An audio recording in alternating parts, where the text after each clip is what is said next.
Yoshi, and how does he fit into the story? Yoshi fits into the Dolittle story because Yoshi has an ailment, a very unique ailment. And in the height of the doctor's quest to reach out to animals, he found Yoshi. He and his wife found Yoshi. And Yoshi is a polar bear. One would say Yoshi is a polar bear who's cold.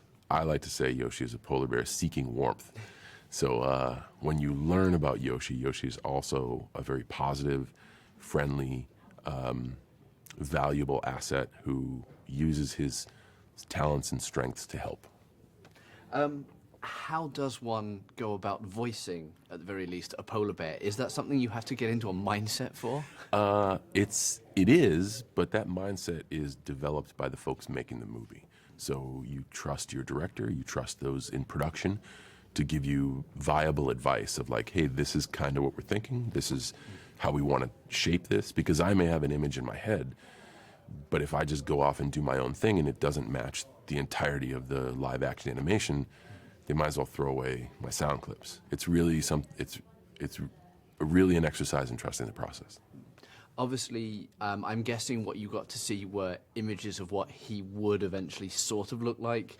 Did they also ever show you the physical performances from the set to be able to see how the performers who were bringing him to life on set move, or was there any of that? Only towards the very end. So you continue to give in chunks. Like you'll give your first effort, and like then you think, oh wow, that was easy, I'm done. And then they're like, no, we're going to need this a bunch more. Yeah. But you continuously go back, and it's almost like forever perfecting. You know, like you as the animation gets more and more locked, and the visual effects get more and more locked, they need sometimes a different nuance or a different take, and sometimes you got to do the whole stuff over again. But that's never a problem. It's not really difficult work, and it is pretty speedy, and it's cool to see the movie develop. You get to see every phase of it.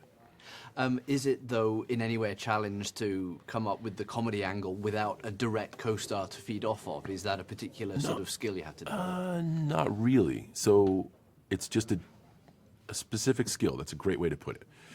It is, I guess, a specific skill set, because instead of having more in your environment to bounce off of and use, it literally is just your environment up here. So I guess the skill set is being a little more imaginative than you're used to. What are you hoping people will take away from the movie? That's always a great question. What do I hope people take away?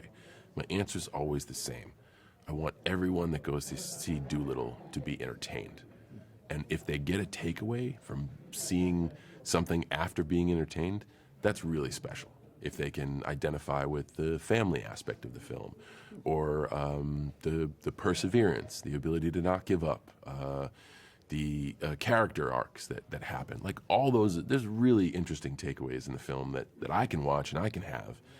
But if you as a ticket buyer, if I tell you what to take away, I'm curating your experience. First and foremost, just go watch Dolittle and be entertained. So final question, what was your own history with Dolittle? Had you ever read the books? Had you seen the earlier movies? I'm a Dolittle noob. I had never seen the earlier installments. I had never read the books, but I do find the narrative fascinating. I think all of us, or most all of us, look at animals, creatures with such identifiable personality, and have that imaginative wonder of, what if they could hear me, and what would they say back? And I think that's why it's just an ageless tale. Where is the buzz you said was mine?